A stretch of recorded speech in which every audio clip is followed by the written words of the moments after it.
Good morning. You're listening to WNHHLP 103.5 FM, New Haven's home for community radio.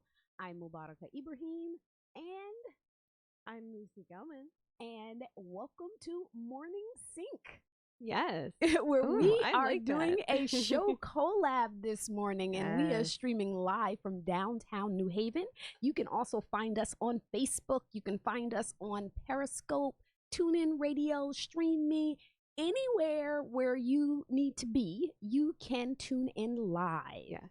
We are joined today by New Haven Food Policy Director. Did I get that right? Okay. Food Policy Director, Latha Swamy. Thank you for joining us. Thank you. And we Welcome. are talking about cooking up change. Yes.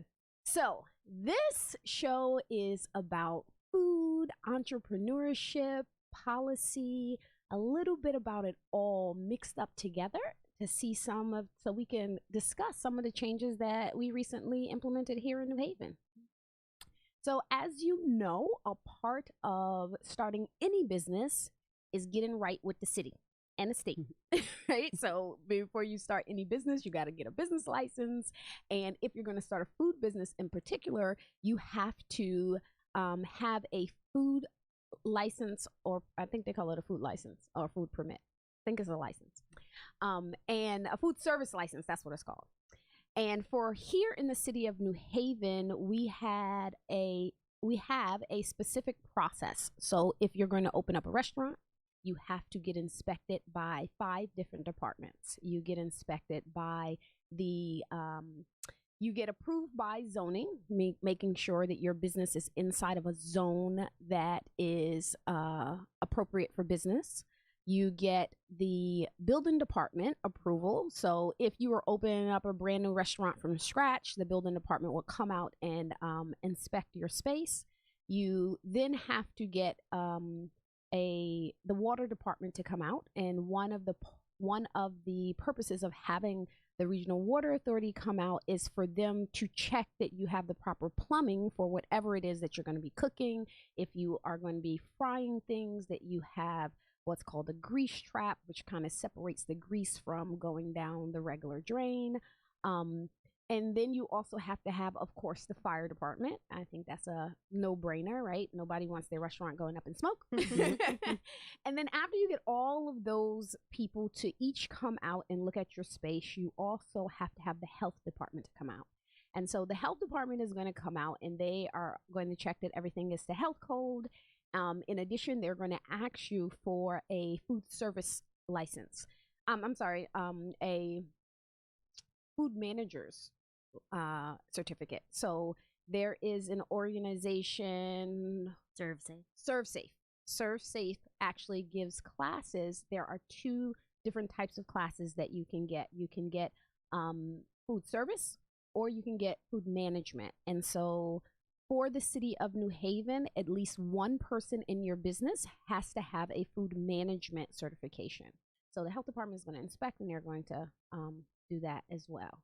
So with all of that done, so that's a process, right? So when people want to open a business, it's not kind of like, let me sign a piece of paper and give you some money, right? You have to go through to make sure everything is safe, that the community is going to be safe, that you're going to be serving safe and healthy food. All of those things, in my opinion, is very practical, and it makes sense. And we should be doing that in order for us to have people serve us food. And we're going to be doing that, Yes. which we're going to talk about. Yes, and we are going to still be doing that. So let's talk a little bit before we get into kind of like the changes for small business. Latha, in your experience for and what you know about other cities, is the process pretty much the same for people opening up a standard bakery or restaurant? Yeah, so just to preface, I've been in this position as food policy director for about 7 months now, so I'm still settling into my position. So from what I've learned so far and the research I've done about other cities, the process is pretty multi-step in most cities. And for example, I did talk to someone in Chicago related to the work that we are going to talk about in a minute. And they told me that yeah, they have to go through this kind of tedious process of multiple inspections, various departments coming out and, making sure that public safety is foremost in establishing a new like brick and mortar place, because that's what we're talking about right now. But then, it's not necessarily, you're not always starting like new brick and mortar places, right? And so when that comes into play, different cities have different processes for those kind of like nuances for for different types of businesses. So the thing about starting up a brick and mortar restaurant, which was really interesting for me to learn anyway, is when I first started my my business, my food business, I started it based on selling kind of like one product. I had an idea of being selling wholesale. So I sell pies. So if you're just tuning in, if you've never seen the show, then shame on you. No, I'm just joking. But in addition to some of the other businesses I do, I actually make bean pies. And when I started my bean pie business, the idea for me was I want to see my pies in stores. And so it wasn't until probably like a year into it that I was like, maybe I'll open up my own spot. And then I was like, whoa, I don't have that much money. But a lot of people, I mean, Mubaraka, one thing that you've spoken very passionately about is a lot of small business owners are going through this. And maybe we'll talk about this when we get into the nitty gritty of what a micro food business ordinance is and what a micro food business is. But New Haven, I think, as someone looking in as a reporter, is actually losing small food businesses that it could be keeping, because like I'm sorry, who has $200,000? That's about what it is to open a brick and mortar business. I don't. If someone wants to give that to me, I'd really appreciate it. That'd be great. But not a lot of folks do. And Mubaraka, you were starting out with this business and probably thinking, okay, I've got all this drive and all this passion. Am I going to be able to do it? Yeah, absolutely. And it's not like that. I think the part of it that the opportunities were there for me. So just for me personally, anyway, I was in business for probably a little over a year, and I got a request from a Department of Correction to make 10,000 bean pies. And I was like, wow, this is awesome. Like this could make some money. And I think that's what gave me the idea of, wow, if I had my own space, because at the time I was renting somebody else's kitchen, I was like, if I have my own space, then I could do this. And then I got a letter from email from Starbucks who was like, we want to invite you to come talk to us. And I'm like, wow, this has really got really potential. And so I started looking at like, what happens if I open my own space? And it was like a stove is $6,000, a refrigerator is $5,000. This is freezer, walk-in freezer, you paying a minimum of $10,000. So it's not even like it's expensive because the products themselves are expensive. The equipment just to equip your kitchen is going to cost you about $100,000.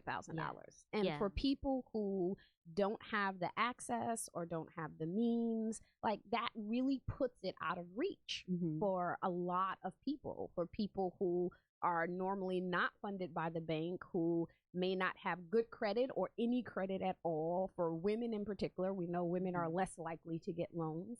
And particularly, and I also found that in the food industry itself, that banks are really particular. It's hard to get a loan for, it's risky, for them. A food business. Yes, it's risky for them for a food business. So after that, I was like, all right, well, I guess we're going to keep renting other people's kitchens. And so that's the other option, at the time, and maybe at the end of the show, we can talk about a little bit about the cottage law and what that is.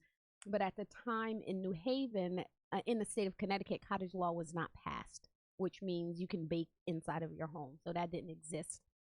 And so I continued to rent other established kitchens. And so that's when the light bulb came on. And I want people to understand, even though we've talked about this on Kitchen Sink before, we've talked about this on Mornings with Mubaraka before. Mubaraka and Latha, you've both spoken really passionately about this before the board of alders. But I really want people to understand that even when you're renting out a kitchen, you're not just renting out the space that you're using, because I think that was really key in what some people learned during the public hearings for the microfood business ordinance.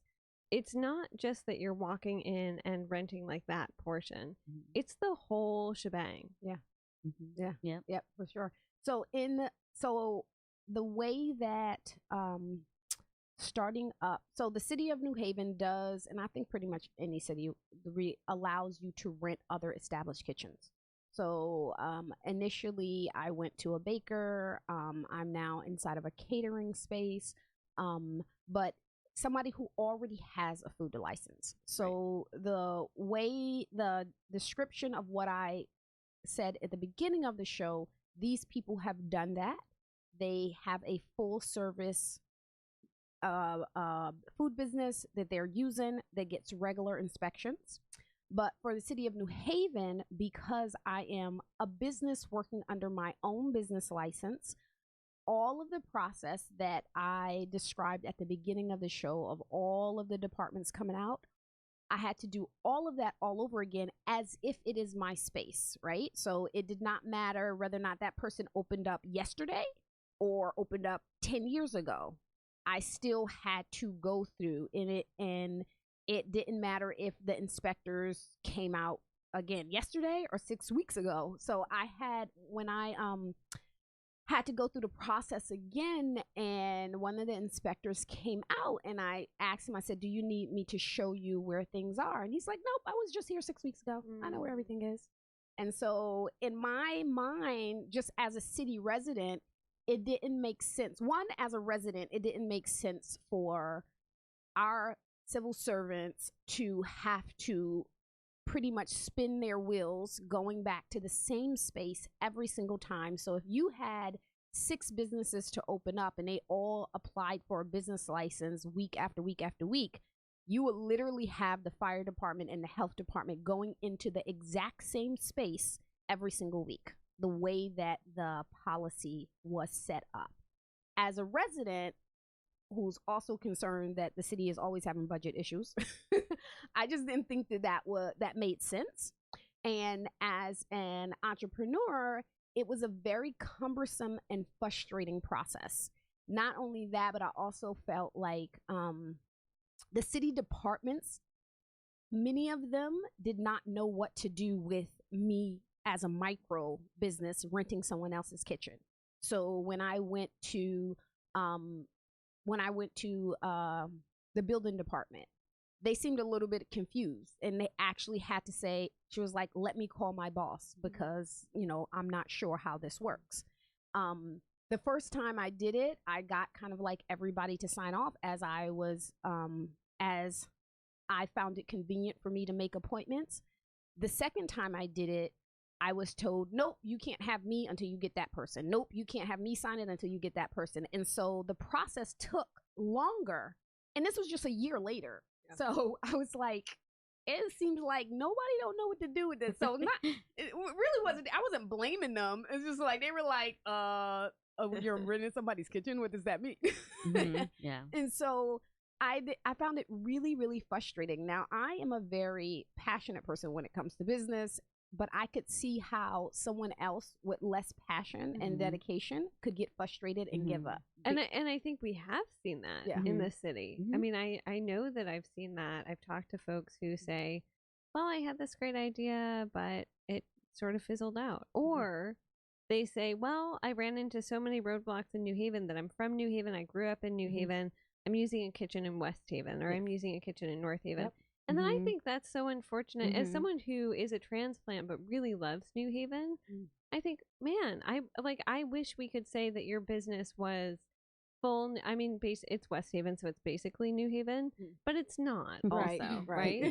Right. And Latha, as the food system policy director, I'm sure that you want to be able to say, look at these small food businesses that are doing really good, really important work in New Haven, that are fighting food insecurity often with their work, that are thinking about institutional racism and how it is either perpetuated by structures in place or broken down by structure, or sort of busted by structures in place, I'm sure that you want to say, like, here are all of these local examples. And right now, I can't think of that many local examples. Mm-hmm. Yeah, exactly. So when I came into this position, just to clarify, I'm not one of the like regulatory departments or divisions. So exactly, I like work on the food policy. So what I'm aiming to do is creating an enabling environment, right? So that these barriers, like economic barriers or regulatory redundancy, doesn't get in the way of people trying to, you know, start businesses in New Haven, especially food businesses.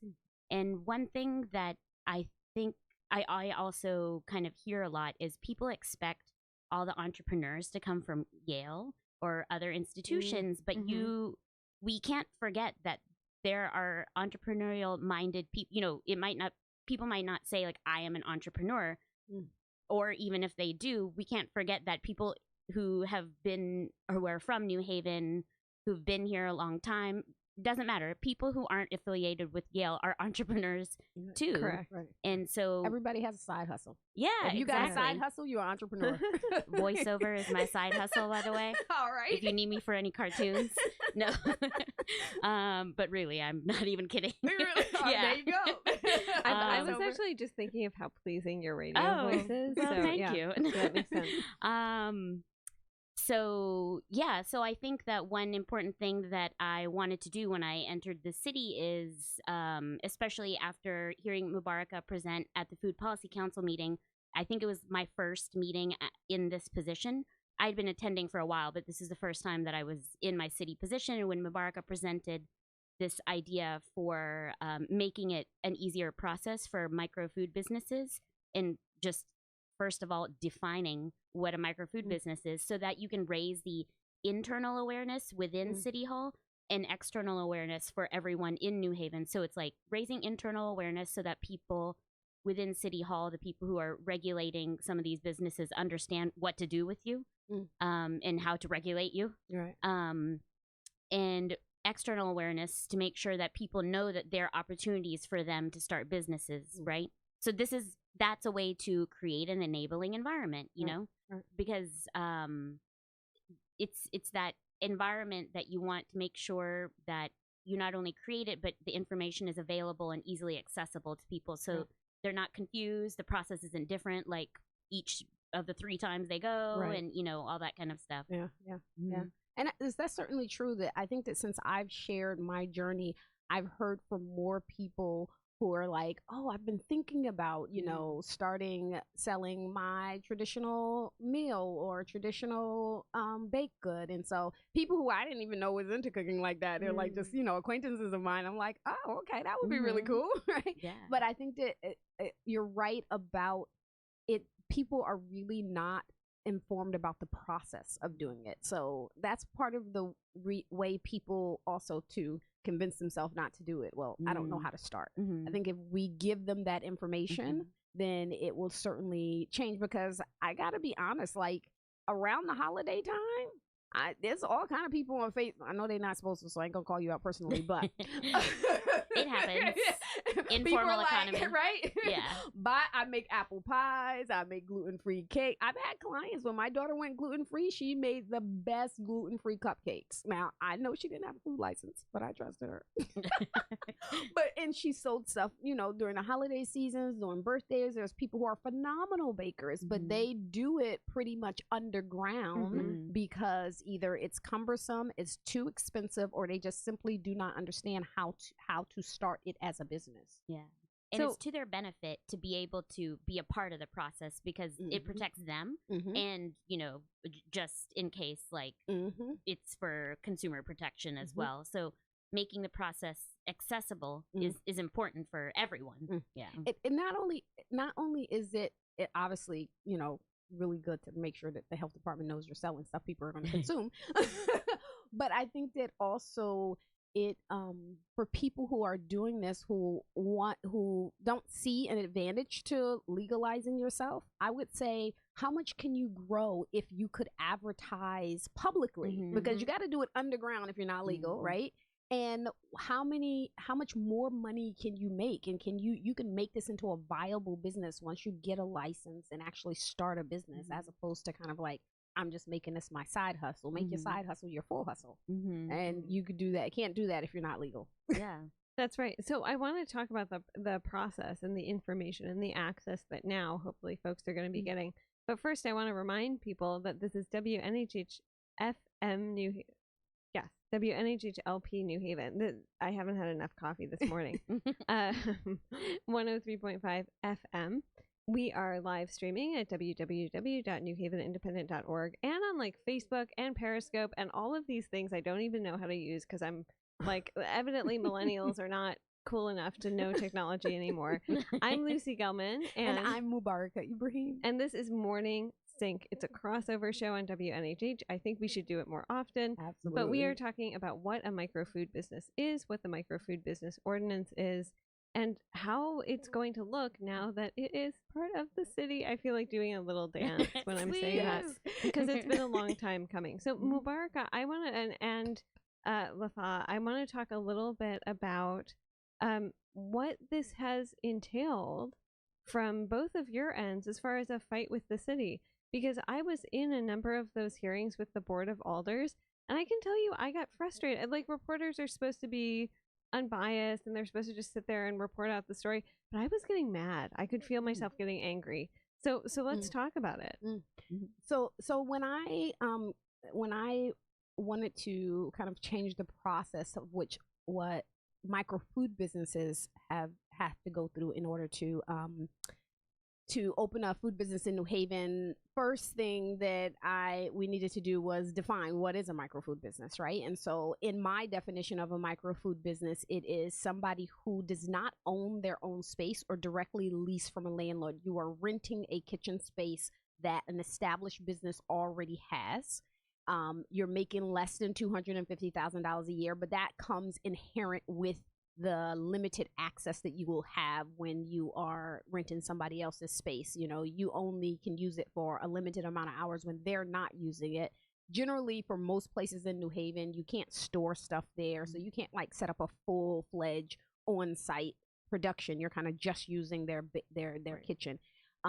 So that was one, is to define a microfood business. So that's what a microfood business is. The second thing was, what is the ways that we can make this a little less cumbersome? And so because of the repetitiveness of the departments coming back out, the second thing that I proposed was that if you're renting from a licensed food kitchen, instead of having all the departments come back out, you can just bring your the food service license of that space, include a copy of it with your application to prove to the health department this space is already inspected and approved by you.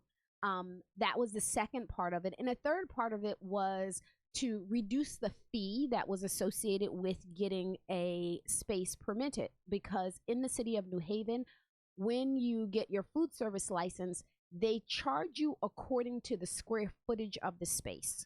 But when you're renting someone's kitchen, you're not using their entire square foot. So where I use now, the space is probably about 5,000 square feet. I probably literally walk my feet on maybe 500 square feet of that 5,000, because I'm literally just taking stuff from the oven to the sink to the counter. But the way the policy is set up, I would still have to pay the same amount as the person who owns the space. And I'm like, that's just not fair. Like, that doesn't make sense to me. And so we put inside of it for it to be reduced to $75 annually. And then the third thing, is that the fee is prorated the first year. And that came up because when I went to apply for my license, it was 6 weeks before the May 1st annual where every food business have to apply. And they wanted me to pay for the $175 for the previous year to include that 6 weeks. And then on May 1st, pay another $175. And I got to be honest, I just was like, I can wait 6 weeks. I was not paying $175 twice, especially $175 for a year that I was not in business. And so it is prorating it quarterly for those businesses. So it makes it, it just makes it less cumbersome. So instead of you having to do 4 appointments, go downtown different times, call people, which may take a couple of weeks, depending on how busy the fire department is at that time, or the health department is at that time, or a couple of weeks or more, you can literally just prove like this space is a license by the health department. And so that is what I put together for food policy. Now, Latha did a lot of work on seeing how other cities did it. I have to admit, when I put it together, I just was taking from conversations that I had with each department and my own personal research or how it's done in the city of New Haven. I did not look at what other cities do because I was just like, I don't care what other cities do. This is not right in New Haven, and we're going to fix this in New Haven. If we got to be the first one, we're going to be the first one. Let's just do this. Yeah. Right? But Latha, you looked at other cities, and what did you find? Yeah, so one thing I think is important to recognize first is that this is, with what you propose, this is a recognition of, times change, right? Mm-hmm. So the needs and desires of what people want in their city changes over time.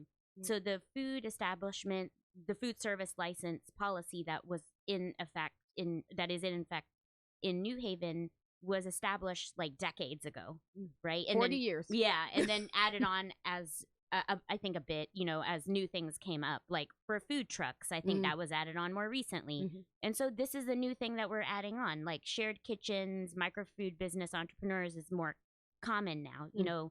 Food entrepreneurship is pretty in vogue and, and it's existed always, but it's now people are demanding more ease and being able to do that. So one thing that I did, as far as, I really loved what Mubaraka proposed. Again, it was like within my first month of starting the position, I was like, oh, this is great. I spoke in support of it at the Board of Alders meeting. And then I was really excited to do research about, trying to see what other examples we can pull from around the country. And one thing that I found, and there's also a cool network. So the food policy director position is not really common. I'm the only one in the state of Connecticut. So in New Haven, it's unique.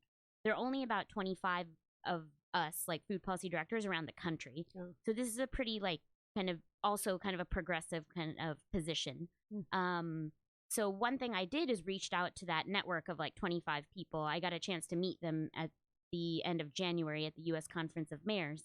And they actually weren't, the ones that were there, weren't really familiar with anything that existed in their cities. And there were cities like Baltimore, Boston. Big cities. Yeah, Minneapolis, Indianapolis, and all over the country, Seattle.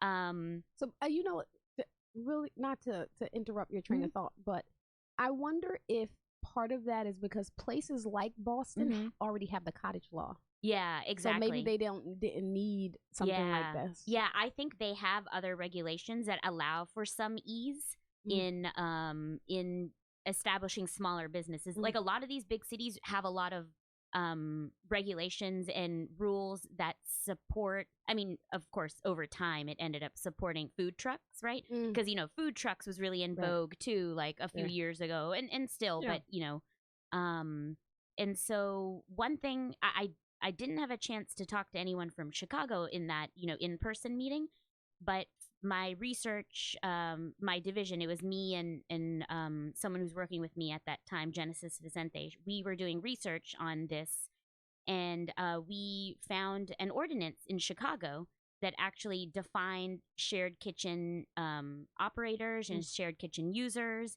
And as I was reading it, I was like, this is perfect. This is exactly kind of, we could fit the idea of like the micro food business into this like shared kitchen operator, and then micro food business would be a shared kitchen user. So what I was thinking about is like enhancing what was proposed and thinking about like how can we like encompass some other things that might come down the pipeline that we haven't even thought about yet, and broadly define like a shared kitchen user.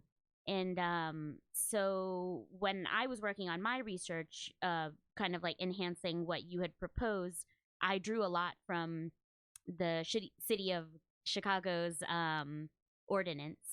And they had really kind of, they had a tiered pricing structure. A little bit different. Like, I think what you proposed is what fits for New Haven, right? And we stuck with that. And then, but the definitions, I think, were really helpful from Chicago. And one really cool thing is, and I didn't get to share this at any Board of Alders meetings because I found out kind of relatively close. but I shared this with Mubaraka. So I actually talked to shared kitchen operators in Chicago. Awesome. While I was working on some of this language. And someone got back to me, just like a few days before this ordinance finally passed. And they told me they happened to be someone that worked on the ordinance for Chicago. And she told me that, and actually I talked to two. So both of them shared that, the regulatory redundancy is like really burdensome. Like it's ridiculous how many times they have to be inspected. And, they felt like it wasn't the best use of resources from the city of Chicago. And then one very salient example was they told me that one year they were doing so much business with shared kitchen users. So like people using their kitchen, that they had 80 inspections from the health department. Wow. So that's, we want to avoid that in New Haven. I don't think that's happened yet in New Haven because we're not as big as Chicago. No. But that's what we're trying to avoid, right? We don't want to get to a head where that's happening. Right. And so I think that was really great to hear. And so your insight about New Haven, it aligns with a lot of these cities, these like big cities, right? And so I think, I think it's such a great idea for again, creating that enabling environment to also try to keep food business entrepreneurs here in New Haven, right? So if there is a lower, like reduced barriers to entry, people might feel more comfortable staying here instead of like going to West Haven and North Haven or whatever for a shared kitchen. Well, and one thing I want to open to both of you is that Latha, you spoke very passionately about the connection between food security and micro business, which I actually found very interesting, and sort of access being the bridge between the two.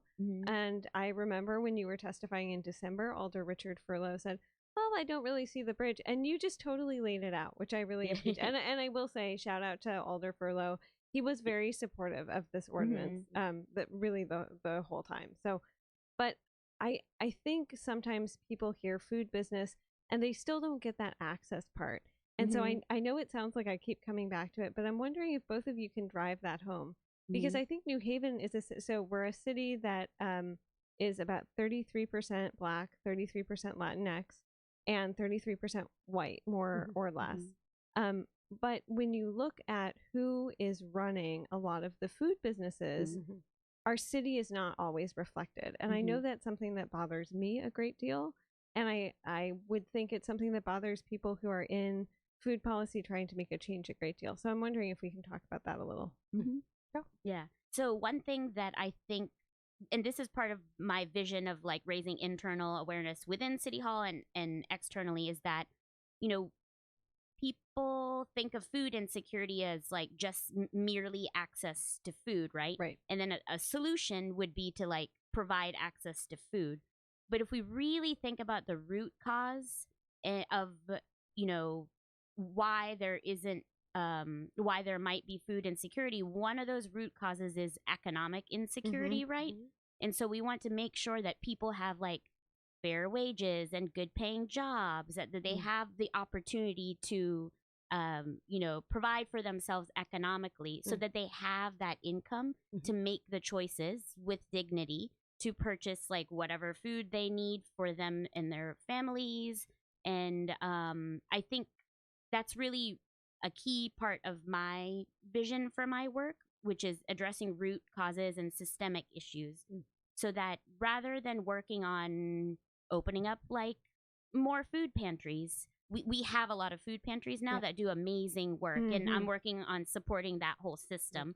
One other let's prevent people needing to go to the food pantry. Yeah, let's get it more upstream, right? That's like the downstream kind of solution. Let's go upstream and think about like, how do we make sure people have like, jobs that they're passionate about, that they're happy with, they're doing what they want to do, they're providing a really cool service for New Haven, something that's unique. We're drawing people into New Haven. We're creating jobs in New Haven. But you know what? Another thing about just entrepreneurship itself is, honestly, everybody's not going to be an entrepreneur. Everybody don't have the drive, and I completely understand that. But it also can supply jobs.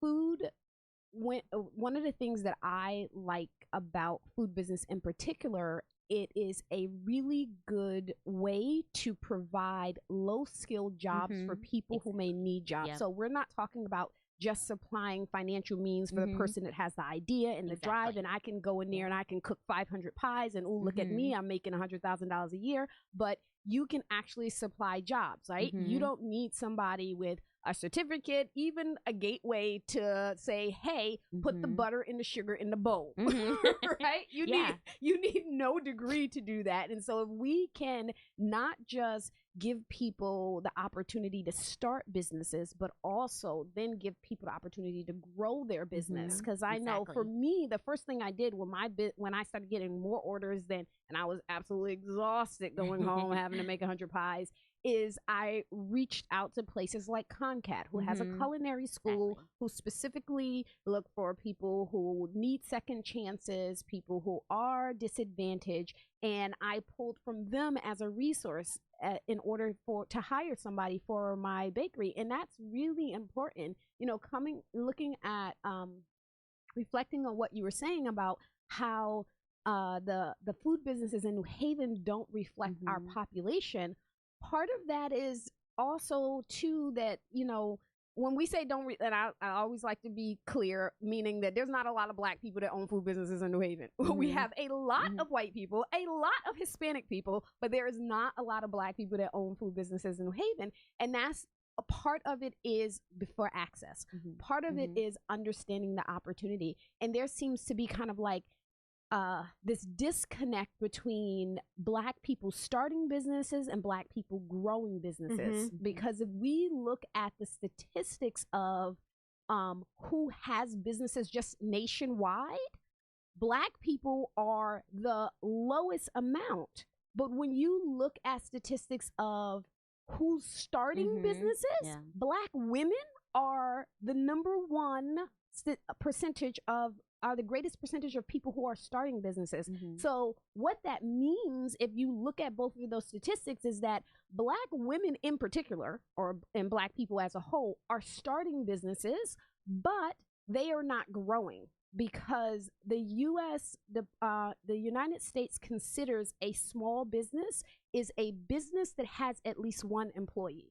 So if you have Black people have the greatest percentage of starting a business, but we're still the lowest percentage of owning a business that has at least one employee, there is a disconnect in not just starting the business, but also growing the business. And that is something that we have to address at some point as well.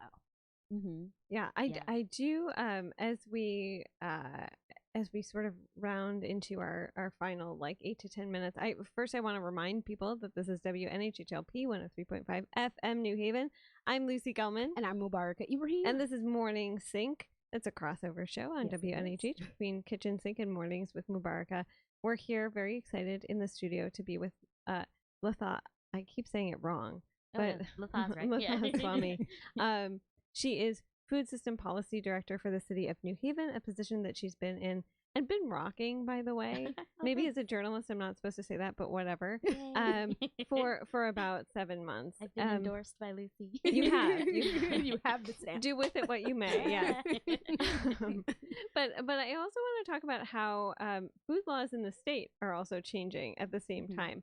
And I know that before the Board of Alders, when both of you were speaking on this micro food business ordinance, the Board of Alders said, well, we also want to wait and see what's going on in the state.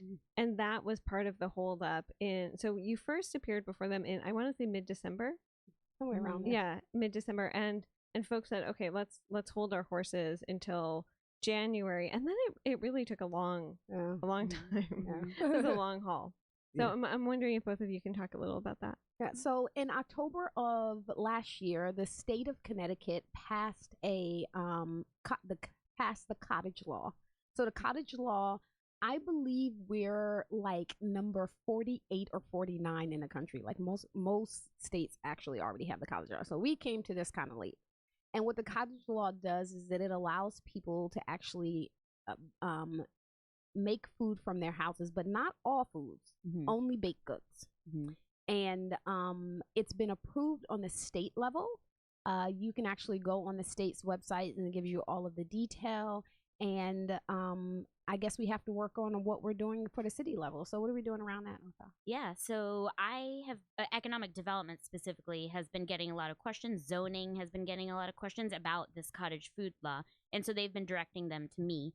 And one thing that, just to let all the listeners know and viewers, is that something that's, what you need to know about cottage food law in New Haven is that, there's the state law, and then the state law overlays with whatever is required within New Haven. And then one big thing to really keep in mind is that you can, cook these kind of like non-hazardous, items from your home kitchen, but you cannot sell them from your home kitchen because of zoning laws that requires that you're not my supposed neighbors to sell. don't want a line of cars Exactly. down the street picking up bean pies. Yeah, so that for that you should connect with like farmers markets and retail retail businesses like Mubaraka. I mean, you didn't even have to do the work; they came to you. It sounds like, but so one thing that I proposed to the New Haven Food Policy Council at our a few meetings ago is that we work on a primer that's New Haven specific. So the Department of Consumer Protection for the state has a cute little primer about cottage food law in the state. But, we want to make sure people in New Haven understand exactly what they need to do. It's like, again, talking about, making sure people are aware of the process. And there shouldn't be a laborious process with the cottage food law, but you need to know what you're okay to do. And so we're working on a primer. And a lot of people were interested in working on this. So it's me, economic development thought it was a great idea, and then members of the Food Policy Council and attendees. So we're working on a primer, and we'll try to work on that as soon as possible. It shouldn't be too hard to put that together. But I think Mubarak and I were talking that, part of this, other cities and states kind of have clarification on the city level of exactly how to implement the cottage food law. And it sounds like that there might be some confusion in New Haven. Again, this only passed in October, and then it takes a while for people to even hear about it. And now it's kind of becoming more popular. So we need to, perhaps I can pursue, whoever wants to pursue with me, some sort of ordinance that kind of clarifies the process around cottage food law in New Haven. And again, because I'm the food policy director, that's the exact kind of thing that I like to do. Awesome. Yeah. So I think we're at the end, right? We're about at the end. I'm wondering just if either of you have final thoughts. So I actually would like to give my final thought time to Latha, because I know we have some exciting things that you're working on to finally bring together a community co-op kind of kitchen thing. Can you tell us that in a minute? Oh, okay, cool. Yeah. So we're working what's loosely being called the Community Food Systems Hub right now. I think that's what you're talking about. So there are several partners. We're working with City Seed, CT Core, New Haven Farms, and New Haven Land Trust, along with the Economic Development Department and my division, Food System Policy Division. And we're actually looking to find a place for all these organizations to co-locate. And they're all food-related organizations. And one huge, this idea was born out of the need to have a really nice, big commercial kitchen in New Haven. So that's going to be a main feature of this space. And so we're looking for physical spaces right now. We're doing site visits. And one, a major core component also in the values of this space is that it's going to be centered around racial, environmental, and economic justice. And that's really important for all these members. And they're going to be, we're aspiring for things like outdoor space and having a farm on site, and having community flex space for meetings and retail flex space. So this is very related, where we would have, for example, food entrepreneurs going through and using that commercial kitchen would have somewhere to land if there's retail flex space. So there would be a tiny storefront, or they could have a pop-up. Right. That's exciting. I didn't know about the retail part. The retail part is exciting. Exactly. Yeah, this aspirational. We'll see how it all pans out. But these are all things that we have in mind. And yeah, so it's a big part of my current like workload right now, and we're trying to move forward on it, and we're really excited about it, and lots of people are behind it. And one other component is we want to have a cafe co-op, maybe as at this location or elsewhere. That's going to be that's really being driven by CT Core. And yeah, so lots of cool things. Awesome. So I think that New Haven is definitely being very forward thinking and progressive when it comes to what we're doing with food businesses and food entrepreneurship itself. I do not want to end this show by giving a big shout out and all of my appreciation and gratitude to Alder Jeanette Morrison, who worked with me from day one on this policy and saw it all the way through with her advocacy and her support. So, woohoo! Yay. She is an alder that we want to keep around for a long time. And that I think it's just worth shouting out Mubaraka, because you also alluded to this fact. Black women run the world.